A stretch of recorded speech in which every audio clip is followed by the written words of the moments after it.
देखिए कक्षा 9 में आप पढ़ चुके हैं कि जितने भी हमारे अगल बगल के पदार्थ होते हैं वो अलग अलग तत्व, मिश्रण और यौगिक से बने होते हैं, जानते हैं हम।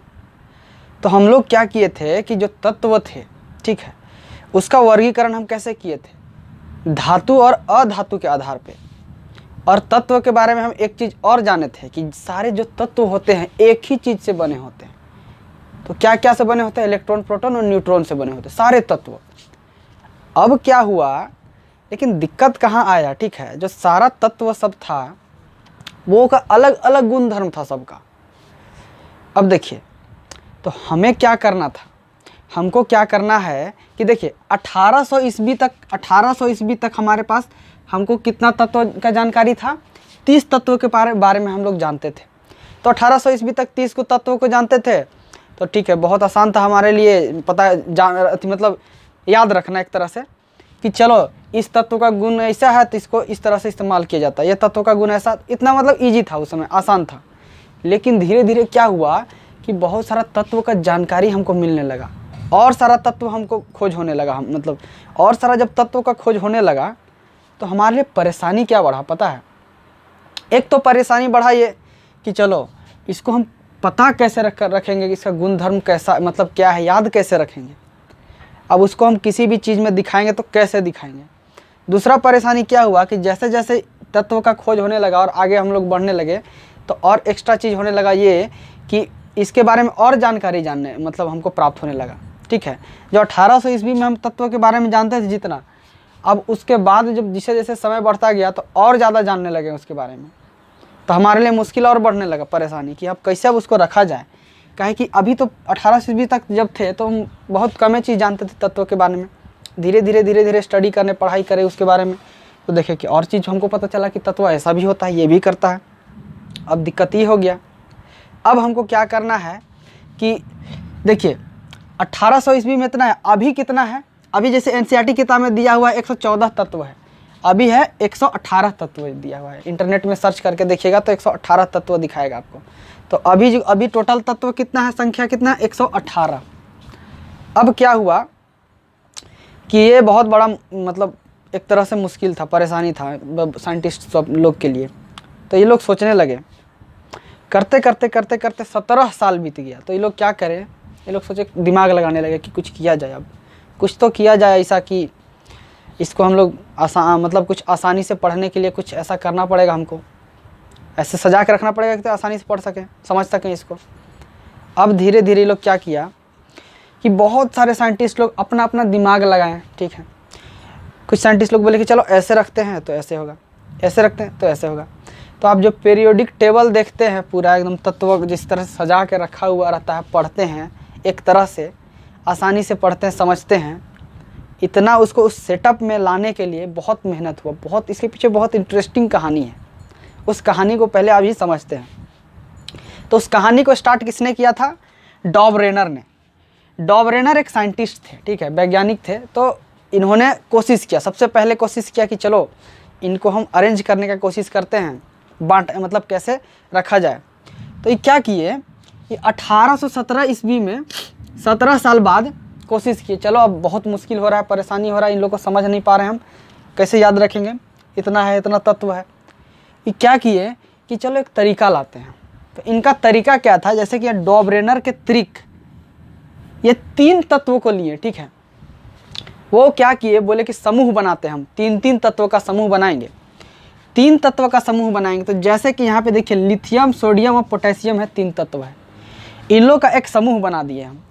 और क्या बोले पता है, बोले कि इसको इस तरह से रखा जाए, ठीक है, कि इसको जो पहले वाला फर्स्ट वाला जो है और जो थर्ड वाला है, तीसरा नंबर वाला, दोनों को जोड़ के एवरेज निकालेंगे ना तो लगभग इसका एवरेज के बराबर आ जाएगा। इसका मतलब इसका जो द्रव्यमान का मतलब, जैसे कि ये लोग क्या किए कि सारे जो तत्व थे उनका द्रव्यमान निकाल लिए। अब क्या किए, द्रव्यमान आप समझते होंगे, तो उसको आप क्या किए, जैसे कि लिथियम का द्रव्यमान कितना है, 6.9, 6.9, सोडियम का है 23 और पोटेशियम का है 39। अब क्या किए, बोले कि एक काम करते हैं, क्या करते हैं, इसका ये 3 तत्व लेना है, 3-3 तत्वों का समूह बनाना है। अब जो पहला वाला का जो द्रव्यमान है और जो लास्ट वाला का द्रव्यमान होगा उसको हम जोड़ के एवरेज निकाल देंगे, औसत निकालेंगे, तो जो बीच वाला का जो द्रव्यमान है उतना आना चाहिए। जैसे कि ये एक समूह हो गया, ठीक है, इसको मान के चलते हैं। तो इसका देखते हैं कि पहला का द्रव्यमान कितना है 6.9 जोड़ 39/2, इसका यही औसत होगा। औसत निकालेंगे तो कितना आएगा 9 6 15 और 6 3 9 6 15 3 15 3 4, इतना हो गया 9। अब इसको 2 से अगर भाग देते हैं तो कितना आएगा 22 दूना 44, लगभग पॉइंट समथिंग इतना आएगा आपका, ठीक है। इतना आएगा तो ये 22 जो है लगभग 23 के बराबर है, मतलब उसके अगल बगल है, यही बोलना चाह रहे थे। एकदम दिमाग लगाएं, ठीक है। एगो कर दिए, अब क्या किए हैं उस समूह बनाने लगे, चलो ऐसे ही बनाते हैं, ऐसे ही बनाते हैं, एकदम काम तो कर रहा है, समूह बनाने लगे। अब यहाँ पे देखिए एक समूह है, ये इतना रखा हुआ है ABC, यहाँ पे देखिए तत्वों का समूह है, ठीक है, उसका द्रव्यमान है परमाणुओं का, और यहाँ पे क्या है B है, एक समूह A हो गया, दूसरा समूह B, उसका द्रव्यमान यहाँ, तीसरा समूह यहाँ ये, इसका द्रव्यमान यहाँ। अब इस समूह पे नज़र डालिए, ये जो जितना सारा समूह बना हुआ है, अब देखिए जो पहला जो द्रव्यमान है ये वाला और ये वाला द्रव्यमान, दोनों को जोड़ने पर उसका औसत निकालते हैं तो क्या इतना द्रव्यमान आएगा, उसका वैल्यू इतना आएगा। एगो सॉल्व करके अब तीनों को बना करके देखते हैं। तो शुरू करते हैं इधर से, ठीक है, तो इधर से शुरू करते हैं। तो इसको पहले मिटा ले रहे हैं। तो यहाँ पे हम देखते हैं कि 35 है क्लोरीन का, ठीक है, 35.5 जोड़ 126.9 भागे 2। अब क्या करना है हमको, 9 5 14, 6 5 11 12, 2 1 3 2 5 भागे 2, इतना हो गया। इसको हम भाग दे रहे हैं, कितना है 7 दूना 14, 6 दूना 12, 2, 76 आ रहा है आपका, ठीक है। ये जो आ रहा है ये लगभग इतना के बराबर होगा, ठीक है।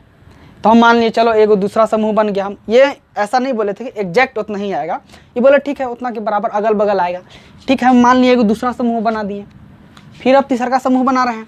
तीसरा का हम क्या किए 40.1 जोड़ 137/2, कितना हो जाएगा आपका 4.7 4 3 7 1, यही हो गया आपका। अब क्या करते हैं, 2 से इसको भाग दे देते हैं। तो 2 से भाग देंगे तो 8 दूना 16, 8 दूना 16, 7 दूना 14, इतना मान लीजिए। तो कितना आ रहा है 88.7 आ रहा है आपका। तो ये आ रहा है 88.7। तो ये भी चलिए मान लेते हैं लगभग आ गया है, इतना इस समूह में आ गया है। अब तीसरा समूह को देखते हैं। डॉबरेनर क्या किए, 2 गो समूह बना लिए थे अभी तक, ठीक है, 3 गो समूह बना लिए थे, वो यहाँ उदाहरण दिए थे, वो वाला भी था, 3 समूह बना लिए। चौथा समूह में देख रहे हैं कि 14 जोड़ 74। अब करते हैं इसको, तो हम कितना होगा 9 4 4 8 7 1 8/2, तो कितना आ जाएगा आपका 44 दूना 88, तो लगभग 44 आएगा। अब बीच में क्या है 31 है।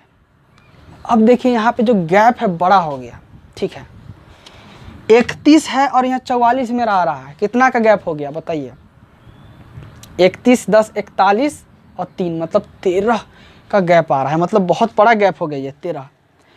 तो डॉबरेनर साहब बोले अरे रे रे रे तो गड़बड़ हो गया यहाँ पे। वैसे करते करते हम 3 गो तो ग्रुप बना लिए। हम जैसे सोचे थे कि पहला वाला जो एलिमेंट होगा, तत्व होगा, और तीसरा एक तत्व होगा, उन लोग का औसत निकालेंगे, द्रव्यमान का औसत, तो जो बीच वाला तत्व होगा उसके बराबर आएगा, या फिर आगे पीछे थोड़ा बहुत आएगा, 5 2 3 का अंतर आएगा, 4 का अंतर आएगा ज़्यादा, ठीक है, 4 कम होगा 4 ज़्यादा होगा या फिर बराबर होगा। लेकिन यहाँ पे क्या देख रहे हैं, यहाँ पे आ रहा है कि 13 का अंतर आ जा रहा है, ठीक है। अब दिक्कत खड़ा हो गया इनके लिए कि 3 गो तो बना लिए थे, ठीक है, 3 गो ग्रुप तो बना लिए थे, 3 ग्रुप में कितना एलिमेंट आया, कितना तत्व आया, 3 3 9 तत्वों को सजा लिए थे, और बाकी जो तत्व थे उनको सजा ही नहीं पा रहे थे। तो इनका जो फॉर्मूला था सोचे जो थे वो फेल हो गया यहाँ। तब डॉबरेनर बोले अब मेरे से नहीं होगा, मेरा यही आइडिया था, आइडिया काम नहीं आया। उसके बाद दूसरा साइंटिस्ट आया, वो अपना तरीका बताए यहाँ पे। फिर कोई आए, कितना बार फेल हुआ, कितने लोग फेल हुए, कितने लोग दिमाग लगाए, उसके बाद हम इतना अच्छा से पढ़ पाते हैं। तो इसके पीछे इतना सारा कहानी है। तो ये डॉबरेनर का था कहानी कि ये ट्राई किए थे। ये ट्रिक कहने का मतलब यही है कि 3 तत्वों को लेते थे, ठीक है, 3 तत्वों को लेते थे और 3 तत्वों का समूह बनाते थे। उसको इस तरह से सजाते थे कि पहला तत्व और तीसरा तत्व का जो औसत होगा, द्रव्यमान का औसत, वो दूसरे तत्व के बराबर आएगा। लेकिन वो 3 ही समूह बना पाए थे, उसके बाद आगे नहीं बना पाए, इसीलिए उनका फेल हो गया। क्यों? 3 समूह में कितना आता है? 9 तत्व आता है और हमारे पास कितना है? 114, 118 इतना तत्व है। तो ये सारे तत्व नहीं बन पा रहे थे। तो हमको ऐसा नियम बनाना है जिसमें सारे तत्वों को हम रख सकें उसमें, ठीक है। तो इनका फेल हो गया। तो अगला जो वैज्ञानिक है उनके बारे में बताएंगे। अभी कहानी थोड़ा लंबा चलेगा, उसके बाद हम आएंगे कि कैसे बना।